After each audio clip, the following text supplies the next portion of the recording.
Всем здравствуйте! Записываю это видео для менеджеров по продажам сварочного оборудования, сварочных материалов. Да не только на самом деле со сваркой связано, это просто для продаж. Что же нужно делать такого, как работать с людьми, чтобы продажи росли, чтобы было большое взаимодействие с человеком, с людьми, чтобы не бояться, чтобы звонить, это своего рода и холодные звонки, как себя вести, что говорить, как действовать. Как я уже сказал, это не только связано вообще там, со сварочным оборудованием, сварочными материалами, там, масками, химией, нет. Это полностью вообще про то, что про взаимодействие, про психологию, про НЛП приемы, потому что продажи это не просто пришел в магазин пятерочку, купил то, что тебе надо, вышел и ушел. Менеджеры по продажам, они постоянно общаются с людьми, консультируют, говорят свое мнение, говорят там, что у них есть, чего нету, рассказывают про технические характеристики. В общем, это видео про это. Также я тут буду использовать различные психологические приемы, которые использую я, которые я прошел на обучение, которые используют многие люди для увеличения продаж в хорошем смысле слова, опять же.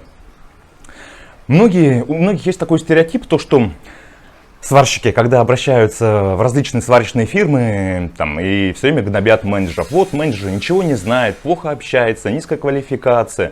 Казалось бы, они думают, что ну что там продажник, он просто, вот у него есть что-то на складе в 1С в программе, то он и продает. Почему он постоянно тупит, почему он постоянно неуверенный, почему он как-то ведет себя, не знаю, не так, как хотелось бы.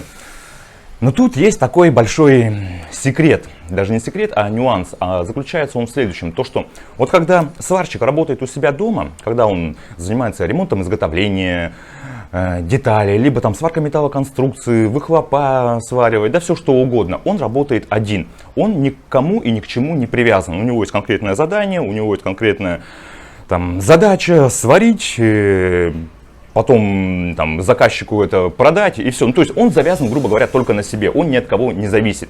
И тут, на самом деле, сварщику простому, который в гараже, либо на металлоконструкциях работает, неважно где, он находится в очень выгодном положении. Он отвечает полностью за себя, за то, что он делает.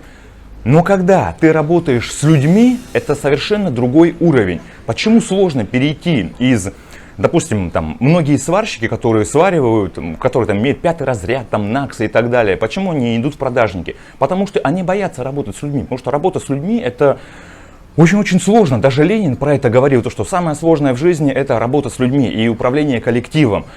Это не просто так, это не просто говорить все что угодно и так далее. Это взаимодействие, это обмен энергией. Ну и в общем, вот сейчас я про это как раз все буду рассказывать. Первое, с чего хотел начать, это про состояние. Дело в том, что очень важно состояние. Когда менеджер по продажам приходит на работу, главное, чтобы он был выспанный, у него был хороший, нормальный, здоровый сон, он не спал по 2-3 часа. Он нормально, грубо говоря, питался, чтобы у него было хорошее, нормальное состояние для продаж, чтобы он не думал о каких-то своих проблемах, чтобы он не думал о том, как ему закрыть ипотеку, как закрыть кредиты, какие у него проблемы, какие у него отношения с женой, с детьми, у него машина сломалась или еще чего-нибудь. Чтобы у него мысли все полностью были не об этом, не о проблемах, а именно о продажах, чтобы он пришел на работу, неважно в какую фирму, в любую российскую сварочную фирму. Кстати, мы сейчас говорим не про магазины сварочного оборудования. Когда ты приходишь в конкретный магазин, ты видишь на полке Ресанта, электроды, ИСА, все что угодно. Там менеджеры продают по следующему принципу. То, что у них есть в наличии и на том, где они больше всего зарабатывают, то они и продают. То есть ты приходишь в магазин, говоришь, мне нужны электроды какие-нибудь МР3. Вот то, что у него есть на полке, то он тебе и продаст. Если ты ему скажешь, что мне нужны какие-то специфические электроды, фирмы такой-то, такой-то, посоветуйте. Менеджер скажет, послушай, у меня очень много отзывов, мне ребята говорили, я много продаю вот таких электродов, все говорят про эти электроды, которые у меня сейчас тут на витрине есть, они просто такие бери эти электроды, либо то же самое по сварочному оборудованию. Приходит, допустим, мужик покупать себе аргон-дуговой аппарат, а там у него сварок, ПТК, фубок, Ресанта, еще что-нибудь. И говорит, посоветуйте мне выбрать что-нибудь из этого. И менеджер в этом магазине продаст то, что, во-первых, у него в наличии, то, что он прямо сейчас может продаст. А во-вторых, то, что, на чем он больше всего заработает. То есть, где, грубо говоря, у него больше всего маржа. Если клиент начнет говорить, так, а я вот смотрел по видеообзорам, там есть Everlast, Фламы, там, не знаю, Чибора, еще что-нибудь. И тут менеджеры начнут говорить, то, что рассказывать. Да, это крутые аппараты, но их долго ждать, их нужно заказывать под заказ. Ну, то, что у них в данный момент их нет, они просто ими не занимаются. Вы лучше их там не берите, лучше возьмите вот проверенные, там, Сварог, либо там ПТК, либо Аврора. Вот то, что тут есть здесь сейчас, то, что вы можете прямо сейчас там купить, и они также будут хорошо работать, исполнять свои функции. Ну, в общем, это я сейчас говорю про то, что в любом магазине сварочного оборудования, когда вы приходите офлайн, когда вот есть витрина, там продают то, что есть из наличия. Очень-очень редко они идут на то, чтобы что-то заказать, что-то привезти. Это очень-очень редко. И во-вторых, то, что на чем они больше всего зарабатывают. Опять же, это нормально, это бизнес. На то они и открывали свой магазин. То есть тут одна специфика менеджеров. А я сейчас рассказываю про специфику менеджеров, которые работают в крупных компаниях, которые являются дистрибьюторами, которые завозят сюда сварочное оборудование в Россию, которые продают на большой сегмент, которые продают по дилерам. Ну, совершенно другой, грубо говоря, уровень. Это как, я не знаю, опять же, привести такой пример, то, что менеджеры бывают разные. Есть менеджеры, которые там 10 лет работают в одной фирме, продают свое сварочное оборудование, они все время на одной и той же должности, он просто менеджером по продажам. Некоторые менеджеры ведут крупные проекты, ездят на большие предприятия, устанавливают там большую, там, не знаю, автоматизацию, роботизацию, то есть им доверяют, у них есть авторитет, компетенция, знания, опыт. Ну, то есть они как-то растут, они как будто бы там топ-менеджмент, либо которые чувствуют в себе в эту силу, и руководство этих компаний понимают значимость этих менеджеров. Естественно, у этих менеджеров гораздо лучше оклад, условия труда, премии там, и так далее. И я сейчас говорю про то, что как из простого менеджера стать более лучшим менеджером, как больше продавать, как больше зарабатывать. Потому что, как ни крути, человек, когда идет работать менеджером, прежде всего он хочет заработать денег. Опять же, это нормально. Ему нужны деньги на семью, на квартиру, на машину, на ипотеку, на детей, да на все что угодно, тут не важно. Но вот тут такой вот, как сказать, нюанс, чтобы как не оказаться 10 лет в одной должности, одним менеджером, там, не развиваться, продавать одно и то же, ну и вообще тупо не расти. Этот вариант я не рассматриваю, я рассматриваю вариант, где менеджер пришел, набирается опыта, сначала он мало продает, потом чуть побольше, он повышает свою квалификацию, свои знания технических характеристик, знания оборудования, рынка и так далее, нарабатывает больше клиентов, и он по-другому начинает общаться с людьми, он уже выходит на другой уровень людей, он же не общается просто и не продает, там, грубо говоря, частным лицам, Иванов Иван Иванович Новосибирска, Петр там какой-нибудь там с Екатеринбурга, либо еще что-нибудь, он же работает с предприятиями, с заводами, либо работает с крупными торгующими компаниями. То есть он увеличивает свой доход, увеличивает свои продажи. Он же спокойно общается, там, не знаю, с главными инженерами, с главными сварщиками на одном языке. Вот, это вот видео про то. И вернемся к тому, что самое первое, самое важное, это состояние продажника. Чтобы его ничего не отвлекало, чтобы он был сыт, обут, грубо говоря, нормально одет, чтобы он, приходя на работу, занимался только продажами, только работой, чтобы он не отвлекался на другие какие-то свои личные проблемы. И организация, по идее, должна делать все для этого. Ну, конечно, так не всегда бывает. Ну, это такой в идеальном варианте. Ну, от менеджера тут очень много зависит. Это элементарный сон, элементарное питание, как я говорю. Это элементарно отключаться. Вот на работе, точнее дома, ты один человек, у тебя свои проблемы, там, заморочки, задачи и так далее. Все. Ты пришел на работу, ты переключился, ты уже работаешь совершенно по-другому. У тебя совершенно другой должен быть настрой, совершенно другой должен быть, мышление. Ты должен продавать. Ты пришел на работу с целью заработать денег. С целью заработать денег на семью. Все, и ты должен для этого продавать. Это был первый момент. Второй момент. Это рапорт, подстройка и контакт. Это такие психологические приемы.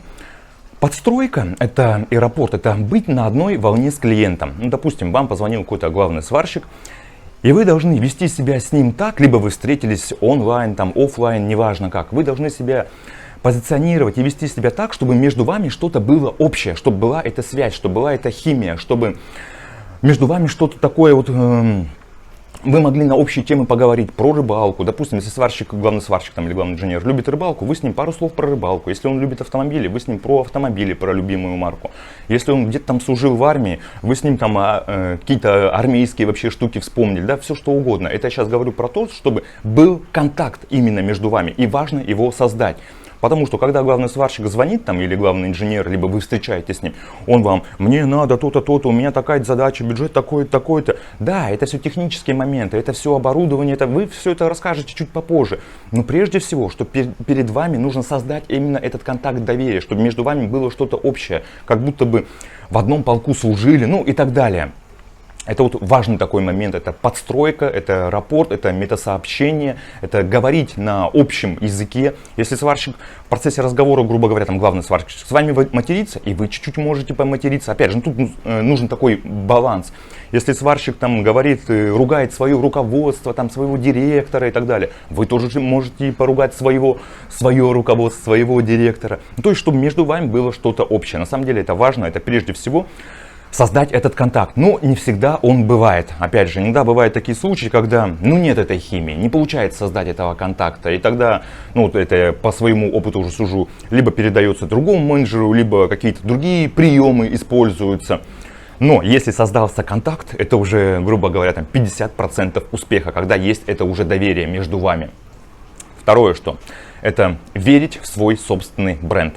Допустим, вы продаете сварочное оборудование Сварог, либо там Рисанта, либо Everlast, либо там EVM, и так, да все что угодно, либо электроды, либо сварочные маски Текман. Неважно, тут даже на самом деле не только со сваркой связано. Вы можете продавать там телефоны Huawei, там Xiaomi, я не знаю, пылесосы какие-нибудь. Вы должны сами верить в свой бренд. Это самое первое основное правило для менеджеров, для продажников, вообще кто связан с этой темой. Если вы не верите в свой бренд, если вы думаете, цена накручена, качество какое-то ни о чем, вы его не продадите. Люди чувствуют этот фальшь. Если вы же в него верите, если вы же понимаете то, что человек, когда купит Сварог, когда купит Рисанту, когда купит там электроды Василино-Островские, выполнит свою задачу и останется доволен, и вы до этого получили много отзывов, и вы сами, возможно, сваривали на этом оборудовании, вы знаете, вы его трогали, щупали руками, вы знаете, как оно работает. Вы совершенно по-другому себя ведете, у вас совершенно другая энергетика, и это очень-очень важно. И многие проходят такое обучение, когда, на самом деле это опять же нормально, когда устраиваются в различные сварочные фирмы. Первое что, это изучение оборудования, материалов, там, неважно, что фирма продает. И все время руководители, продукт-менеджеры, различные там руководители отдела продаж там, и так далее, рассказывают про это оборудование, какое оно классное, приводят характеристики, приводят отзывы. И потом со временем вы сами начинаете уже много этих отзывов получать. И со временем вера в этот сварочный бренд, в этот материал у вас все больше, больше и больше. И когда вам звонит уже клиент и говорит, вот у меня есть там 500 000 рублей, там не знаю, там что купить, какой европейский сварочный аппарат, и вы уже и в той фирме, которой вы работаете, которую вы продаете, вы уже точно знаете, так бери вот это, бери Кемпи, там, я не знаю, бери Миллер, бери там Линкольн. Он конкретно решит вашу задачу, когда клиент перечисляет свои задачи, которые ему нужно сделать, там аргон-дуговая сварка, да неважно что. И вы уже конкретно знаете, да, этим оборудованием можно сделать, да, это оборудование прослужит 3-5 лет, больше лет, и можно сделать то-то, то-то. Вам за него не стыдно. Вы это оборудование сами посоветуете своим знакомым, там, не знаю, тестю, брату, другу, то есть вы его без проблем можете продать кому? Своим близким, и вы будете уверены, и ваши близкие потом там не будут на вас коситься, и ваш тесть, и ваш брат и так далее, не будут говорить, что ж ты нам за херню-то продал, что ж ты такое за продажник. Вы будете на 100% в нем уверены. То есть это одно из основных правил — верить в свой собственный бренд. И для этого, опять же, есть различные технологии, как сделать так, чтобы вы поверили в свой бренд. Естественно, самому нужно в это погрузиться, получить много отзывов от других, кто использовал это оборудование. И так далее. Вера в собственный бренд. Это очень-очень важно. Далее. Знать свое оборудование, разбираться в рынке и знать конкурентов. Конечно же, это тоже гигантская важность в этом есть. Когда вы продаете любое сварочное оборудование, вы должны знать, там, не знаю, Хугонг, ТСС, опять же, там, Рисанта, Аврора, да все что угодно вообще. Естественно, вы должны знать вообще свое оборудование. С какого завода, какие технические характеристики, какие возможности, какие функции у него есть, какие у него плюсы и минусы. Не только о плюсах рассказывать, у каждого оборудования есть минусы, и это нормально. Нет идеального сварочного оборудования. Даже у Фрониуса там есть такие моменты, над которыми хотелось бы поработать, либо что-то улучшить. То есть быть объективным, стараться знать свое оборудование досконально, знать все нюансы и также знать конкурентов в этом ценовом сегменте. Если мы говорим про там дешевое китайское оборудование там, на 200 ампер, допустим, ручники, да их там на рынке, не знаю, сейчас, наверное, 100 моделей. Или мы говорим про промышленные европейские полуавтоматы на 500 ампер, там с двойным импульсом, их на рынке там около 10, может там 15 видов и моделей. Вы их должны примерно хотя бы знать их технические характеристики, знать опять же их плюсы, минусы. Ну, то есть знать вообще рынок сварочного оборудования, как сказать, быть в теме, уметь отвечать на неудобные вопросы, чтобы просто элементарно иметь эту компетенцию, это очень-очень важно. Далее.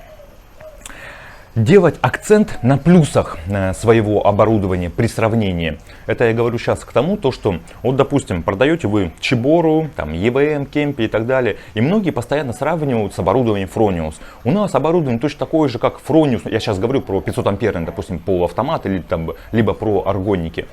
У нас аналогичное оборудование Fronius, у нас почти то же самое, что у Fronius. Никогда не нужно делать сравнение, никогда не нужно либо говорить то, что там вот у Линкольна, у Миллера этого нету, это плохо. Делайте всегда акцент и плюсы именно своего оборудования. На каждом оборудовании можно найти 10-15 фишек, таких, каких нету у других брендов. Хотя это, возможно, это маркетинг, возможно, это все одно и то же. Но это реальные плюсы, которые человек уже, там, главный сварщик, главный инженер, там, не знаю, какой-то простой там, Иванов Иван Иванович, у которого есть 500 тысяч рублей, либо миллион рублей, который хочет купить хорошее сварочное оборудование. И он именно запомнит не то, что вы рассказываете сравнение про Fronius, либо про другие бренды, а именно плюсы вашего оборудования. У него есть такая-то фишка, у него есть там выбор волны, там режим холодной сварки, ну это я сейчас так образно функции перебираю, у него там модульная система охлаждения, класс защиты, у него ПВ такой-то, у него есть энергетика, именно программа, именно такие, такого ни у кого нет, у него там такая офигительная горелка, посмотрите на ролики, посмотрите на это, ну, то есть делать акцент на плюсах своего оборудования, не гнобить конкурентов, не рассказывать, как плохо все у конкурентов, не сравнивать свой бренд, свое оборудование с кем-то другим и говорить то, что у нас почти то же самое, что и у этих. Нет, это неправильно. А именно делать акцент на плюсах своего сварочного оборудования. Это сейчас я говорю не только там про 500 амперные полуавтоматы, про аргонники, даже про элементарные там 200 амперные. И это сейчас не только про оборудование, то же самое про материалы, про сварочные. Не нужно говорить то, что вот у нас аналог там электродов УК-46. Да сейчас на рынке полным-полно аналогов УК-46 и САП. Ну, это УК-46, а у вас свои электроды, и у них есть свои плюсы. А плюсы могут быть это технические характеристики, это цена, это склад, это условия хранения, это изготовление, это какие-то нюансы, это упаковка, это да все что угодно. Это там обратная сильная связь от вас, это там, не знаю, сервисный центр какой-то там хороший, если мы опять же вернемся к сварочному оборудованию. То же самое там и про масках. В общем, вы поняли, делаем акцент на плюсах своих сварочных материалов, оборудования, масок и так далее. Не занимаемся сравнением, не гнобим конкурентов. Далее. Понимать вообще менеджеру, когда вот он работает по продажам, он должен конкретно и четко понимать, зачем он работает тут в этой компании, зачем он продает это оборудование, для чего он это делает, почему он каждый день ходит на работу, почему он каждый день делает там холодные звонки, встречается с людьми и так далее. Если он это делает на автопилоте, ну это, грубо говоря, там тупиковое развитие. У него постоянно должна быть какая-то, ну у менеджера должна быть какая-то цель. Так, я вот там год, два, три тут работаю. Я там, не знаю, работаю сейчас полгода, чтобы закрыть свои материальные потребности. Я работаю тут, не знаю, 3 месяца. И сейчас усердно сегодня поработаю, либо эту неделю там более поработаю там не на 90%, а на 120%, чтобы заработать денег семье на отпуск, чтобы отправить там жену куда-нибудь отдохнуть, либо самому, чтобы отдохнуть, либо купить там зимнюю резину, либо еще что-нибудь. Чтобы у менеджера была, у продажника, у того, кто связан с продажами, конкретная четкая мотивация, чтобы он приходил на работу. И если ему задать вопрос, зачем ты сюда пришел, что ты тут делаешь, для чего ты тут вообще, чтобы он четко понимал, чтобы у него это было, как сказать, цепочка действий, четко был простроен план, что он тут делает, для чего, для кого. Это очень-очень важно. Не надо, чтобы он на автопилоте, ну блин, там, меня никуда не взяли, я устроился менеджером, работаю тут временно, хрен знает, что я тут делаю, хожу на эту работу, люблю ее, не люблю, не понимаю, чем я занимаюсь. Ну, то есть тут большого эффекта не будет. И как по опыту, по факту, такие менеджеры мало продают. Когда у менеджера есть четкая цель, тогда он знает, что он делает, тогда он продает и работает совершенно на другом уровне, совершенно с другой энергетикой. Идем далее. Что у нас тут? Отдавать энергию, делиться знаниями. Очень важно то, что у каждого из нас есть определенные знания по этому бренду, по рынку, по сварочному оборудованию. И нужно этим безвозмездно делиться. Допустим, опять элементарный пример. Позвонил вам главный сварщик, встретились вы с главным сварщиком, с инженером, там, неважно, с директором. И в процессе разговора вы просто рассказываете свой опыт, вы делитесь своей компетенцией, вы делитесь своими знаниями, вы делитесь о плюсах, о минусах, во-первых, о вашей компании, где вы работаете, потому что, опять же, минусы есть везде, о оборудовании. Вы рассказываете о новых фишках, вы рассказываете, может быть, про то, что там, не знаю, у главного сварщика есть конкретная задача решить то-то, то-то, а вы ему говорите, блин, а я видел, я слышал, мои знакомые там ставили проект по автоматизации, по роботизации, либо они решали эту задачу другим оборудованием. То есть вы повышаете, вы делитесь, вы честные, вы открытые, вы человеку рассказываете о том, что вы не только можете продать свое оборудование, но вы также знаете и рынок, и технологии, и конкурентов, и вы можете его просто там перенаправить, либо посоветовать, либо ему сказать, позвони на завод такой-то, узнай, как они это реализовали, эту задачу. Ну, то есть не только быть привязанным к своему бренду, тем самым вы повышаете доверие, тем самым вы повышаете свою компетенцию. И если даже вот вы когда занимаетесь продажами материалов, оборудования, у вас этого нету, вы можете элементарно посоветовать, вы скажете, блин, ну нету у нас этого, не можем мы этого сделать, либо мы там в бюджет не влазим, либо там, не знаю, у нас есть какие-то нюансы, либо сейчас там санкции нам прикрыли поставку этого оборудования, но вы можете обратиться туда-то, туда-то, туда-то, либо к этому человеку, и он вам поможет, подскажет, проконсультирует, он сделает то, что вам надо. И если даже этот главный человек, этот заказ, этот завод, этот главный там инженер уйдет туда и сделает эту задачу, он вас запомнит. И в следующем случае он в любом случае обратится к вам, потому что вы отнеслись к нему по-человечески, вы отдали свою энергию, потому что взаимодействие с людьми это не просто продажи, не просто разговоры, это обмен энергией. Кто-то дает, кто-то получает, и тут важно как можно больше отдавать, делиться с чистым замыслом, с чистым мотивом, грубо говоря, делиться добром, делать добро, и это все к вам вернется. Это я сейчас говорю там не про карму, не про высшие законы, но на самом деле так оно и работает. Там в своей жизни, я там 12 лет сварки, я к этому пришел. Нужно делиться, рассказывать то, что ты знаешь, то, что у тебя есть, делиться добром, где-то перенаправлять вообще элементарно в другие фирмы. То есть быть открытым, быть честным и как-то стараться помочь человеку, даже если у вас этого в данный момент нет, вы не можете чего-то предложить, продать там и так далее. Это очень-очень важно, делиться своей энергией, вам это все потом вернется. Далее. Личные встречи и общение. Мы прекрасно понимаем то, что есть холодные звонки. И без холодных, когда я устраивался, там, не знаю, 8 лет назад в сварочную фирму, мне дали базу, я звонил по этим холодным звонкам, я думал, что за бред, что за ерундой я занимаюсь. Но потом, уже когда я там перестал быть менеджером, все выше, выше, выше пошел, я прекрасно понимал то, что без холодных звонков никуда. И холодные звонки, на самом деле, это крутая штука. Холодные звонки помогают тебе преодолеть, во-первых, различные страхи, убеждения, отказы. Холодные звонки — это крутая штука, это ответы на неудобные вопросы. Ты в себе сам перебарываешь различные комплексы. Это такой большая психологическая работа на самом деле. И от холодных звонков есть толк. И холодные звонки нужно делать. Но гораздо эффективнее это личные встречи. Это когда продавать дорогое оборудование по телефону, которое стоит там, от 100 тысяч рублей, там, от 300 тысяч рублей, там, не знаю, от миллиона, очень-очень сложно. Естественно, нужно любая цель, когда вам позвонил там, крупный клиент, это назначить личную встречу. Это встретиться с ним, это либо приехать к нему на производство, фирму и поговорить уже лично, потому что личное взаимодействие — это совершенно другой уровень. Либо в его, там, как я уже говорю, сварочную фирму, либо пригласить его к вам в сварочную фирму, там, в демозал, к вам в офис, либо с ним встретиться где-то на стороне, да, элементарно в кафе, там, кофе попить, либо пересечься где-то в магазине, либо, там, не знаю, в свободное от работы время, потому что это совершенно другое взаимодействие, это совершенно другой контакт между людьми.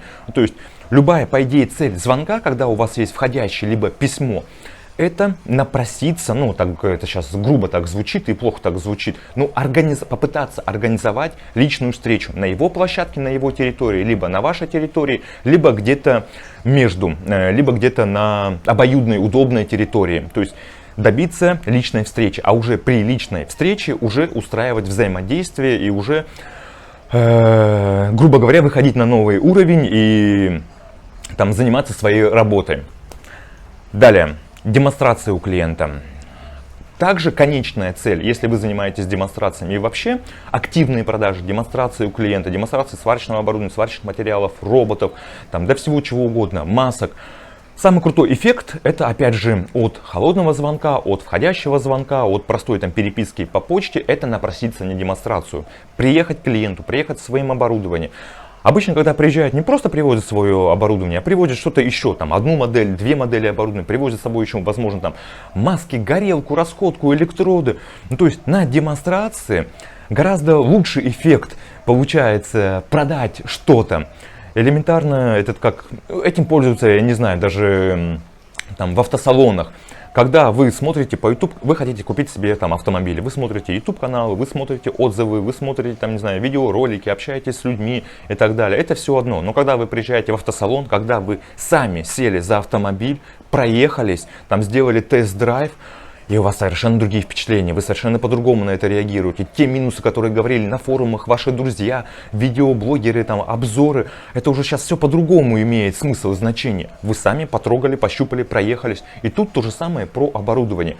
Когда вы приезжаете на демонстрацию, и ну, тут, естественно, очень важно, чтобы сварщик-демонстратор был профессионал, и от сварщика-демонстратора тоже очень-очень много зависит, когда вы приезжаете с оборудованием и сделать эффект вау. Ну, грубо говоря, там, сварить алюминий, либо сварить там медь, либо какой-то тонкий, там, я не знаю, нержавейку, полуавтоматом, либо там, наоборот, аргон-дуговой сваркой. И тут от сварщика-демонстратора произвести эффект вау. Сделать так, что красивые швы, там, без корабления, с использованием различных технологий, там, импульсных режимов и так далее. Показать то, что там собрать других вокруг сварщиков с этого производства, с предприятия, либо там сварочную маску провести на тестирование, либо химию, и все таки блин, нифига себе, вот это можно сделать вот этим вот оборудованием, которым вы привезли. Если он это делает, ну значит и другие это смогут сделать. Блин, вот это вот совершенно все по-другому. Ну, то есть одна из основных целей это при поступлении звонка, входящего обращения, там, холодного звонка, это либо назначить личную встречу, а лучше всего, как я уже говорил до этого, лучше всего это демонстрацию. Это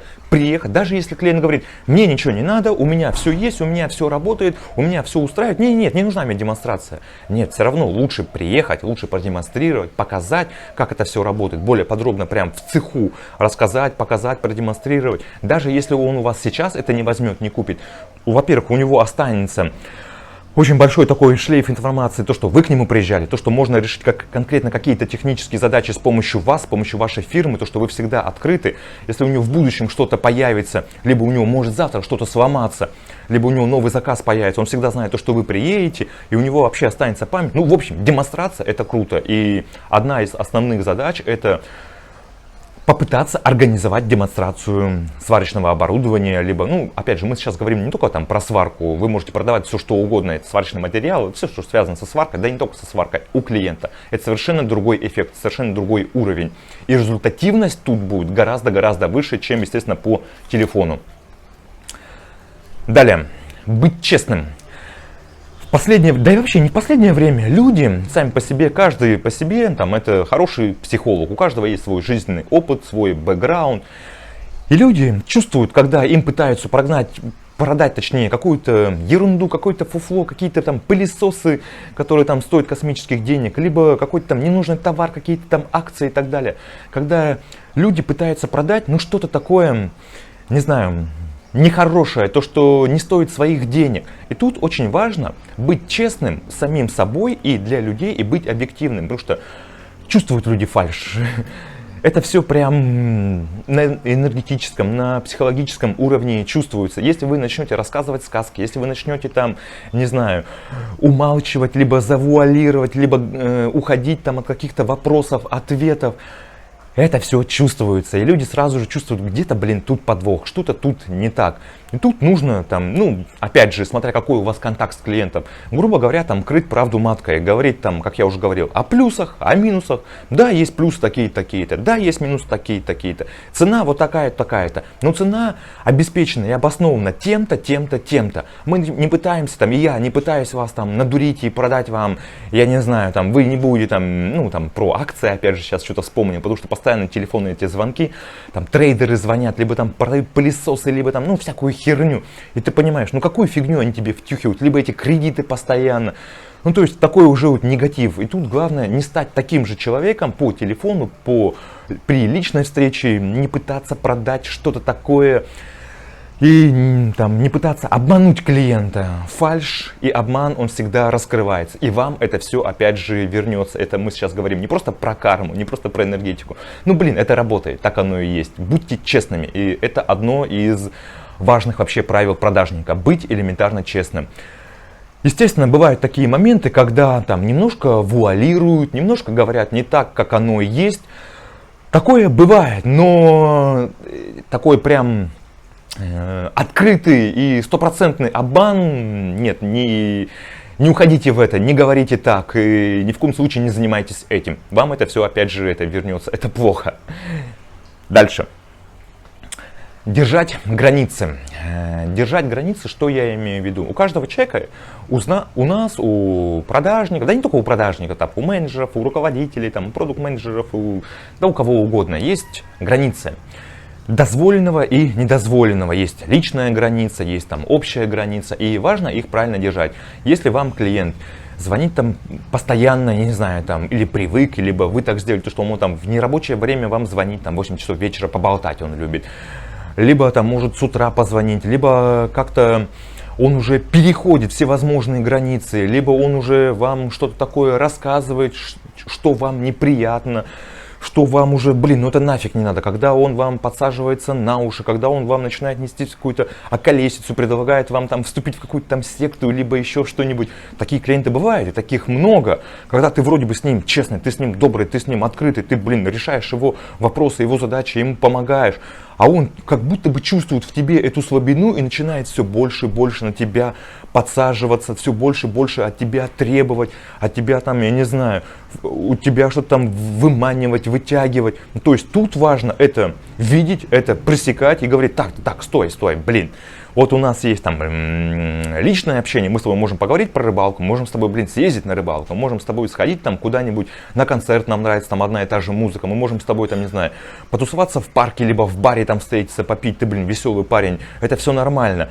Но когда это переходит границы, когда это уже там из ряда вон выходящее, это нужно четко отслеживать и ему об этом говорить. Блин, там как бы извини, есть личная жизнь, есть работа, давай-ка мы с тобой решать будем рабочие вопросы, рабочие нюансы и в рабочее время. И я не буду тратить свое личное время, когда человек там приходит с работы, он переключается, ему нужно сделать то-то, то-то, поиграть с детьми, забрать ребенка из сада, там, не знаю, приготовить ужин, с женой там куда-нибудь сходить, посмотреть фильм. Ему не надо решать вопросы клиента и там делать счет, ему как-то его консультировать, его что-то там ему рассказывать. Нет, это все потом на работе. И тут важно строить и устанавливать эти границы. Если человек переходит, если клиент переходит эти границы, а в последнее время, такая практика, там, многие любят нарушать эти границы. И тут важно это отслеживать. Далее. Работать над своей уверенностью, работать над своей харизмой. Харизма это не такая штука, то что ее можно как-то... С харизмой мы рождаемся, у каждого есть харизма в той или иной степени. Ее невозможно там, не знаю, увеличить на x100, x200, увеличить в 2, в 3 раза, там, не знаю, в 10 раз. Чуть-чуть ее можно улучшить. Харизма это то, с чем мы рождаемся, но уверенность... Но состояние можно увеличить, можно над этим работать. Можно, это, как сказать, есть поле, куда расти. И элементарный пример, когда вот там свой элементарный пример расскажу, когда я пришел там в продаже сварочного оборудования, сварочных материалов. Естественно, когда я там занимался там холодными звонками, я только устроился в эту сварочную фирму, я никого не знаю, всех боюсь взять телефон, ответить, говорю неуверенно, хожу весь какой-то скомкнутый, замкнутый, со мной общаются там свысока, и я постоянно как-то глаза в пол, как-то весь неуверенно, ну, чувствую себя вообще совершенно по-другому. Ну, то есть это было то время. И благодаря там, посещению, опять же, различных тренингов, есть куча там, дурацких тренингов, есть нормальные тренинги, это изучение, там, прочтение различных книг, прочтение различных, там, даже не прочтение, а там, видеороликов, просмотров по YouTube, это общение совершенно с другими людьми, то есть это выход немножко на другой уровень, это свои, которые комплексы, страхи, неуверенности, их прорабатывать, их как-то от них освобождаться, выводить их совершенно на другой уровень, быть более открытым, быть более самим собой, быть настоящим. Это сейчас на самом деле я говорю про громадную такую психологическую работу. Потому что я до сих пор вижу менеджеров, которые работают, там, не знаю, 10 лет, которые боятся взять телефон, которые неуверенно говорят по телефону, которые приезжают на личные встречи, мямлят что-то, которые там постоянно инициатива находится у клиента, они постоянно какие-то загруженные, там они трясутся, не знаю, с директором завода, они там вообще там ведут себя, ну просто там как-то, я не знаю, такой человек никогда не продаст, такой человек там не вызывает доверия, такой человек не вызывает там какую-то силу, уверенность. И такие люди есть, опять же, ну я видел и конкретный пример, как я, когда люди растут, когда люди в этом крутятся, когда люди очень много вкладывают в свое там, не знаю, дополнительное образование, не только на работе, часто, кстати, на работах в крупных сварочных фирмах нанимают различных там, я не знаю, менеджеров, как сказать, обучение проводят по продажам, по психологии, по НЛП приемам, и это нормально, и это круто. Это там раскрывать свой внутренний потенциал, потому что каждый человек это крутая личность. У каждого из нас есть громадные сильные стороны, и нужно лишь правильно их раскрыть. И у каждого из нас есть, как я говорю, комплексы, страхи, там, неуверенность, и нужно это прорабатывать, нужно с этим работать, потому что это не только влияет на работу, не только влияет на продажу, это вообще влияет на сферу жизни, это влияет там и на личные отношения, и на семью, и на детей, и на окружение, и на поведение, и на позиционирование себя в обществе. В общем, прилагайте усилия прорабатывать в себе и работать, грубо говоря, опять же, над собой, как бы это там банально не казалось, но это очень-очень сложно, я повторюсь. Далее, быть авторитетом для клиента, это, наверное, уже там предпоследний такой пункт, и я уже много про это говорил.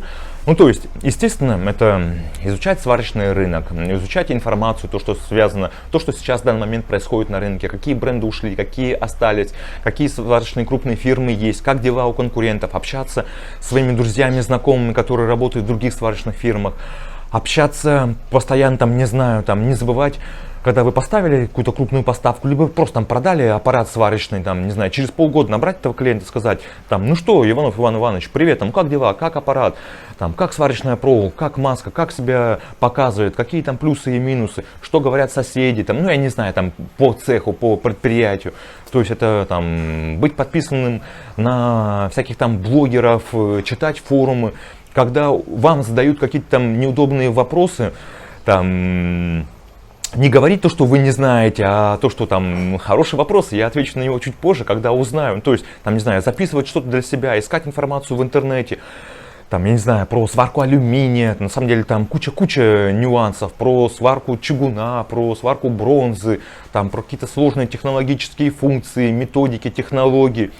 Ну, то есть, не забывать это, а себе где-то это фиксировать, потом это находить, изучать, общаться также с коллегами, с профессионалами, повышать свою постоянно компетенцию, там, не знаю, элементарно смотреть там видеоролики по сварке. Блин, а как он делает вот это, как там какой-то видеоблогер раскрывает эту тему, а как продают конкуренты. Смотреть, как, не знаю, конкуренты демонстрируют, продают, вкладывают в маркетинг, там, не знаю, ведут свои социальные сети, там, раскручивают какую-то там сварочную модель, либо сварочные электроды. То, что как они это делают, на чем они делают акцент. То есть это посещение, там, также, там, не знаю, сварочных выставок. Это вот приезжаешь на сварочную выставку, там, на Велдекс, на Русвелд, на металлообработку, либо там где-нибудь, не знаю, в Екатеринбурге, в Перми, там, в Новосибирске, в Красноярске, неважно, там, в Набережных Челнах. Ну, то есть, блин, ходить, общаться, узнавать, спрашивать, смотреть про новинки. Ну, то есть, там, не знаю, элементарно собирать каталоги от производителей, читать, что же они там пишут, какие у них там красивые там высказывания, новинки, как они это все преподносят. И этой всей потом информацией делиться со своими клиентами, не только которым вы что-то уже продали, ну и с новыми клиентами рассказывать. Там, а я слышал, а я видел, а я могу посоветовать, а я знаю то-то, то-то, то-то. Ну, то есть, как я уже говорил и до этого, делиться энергией, делиться информацией и быть для клиента именно авторитетом.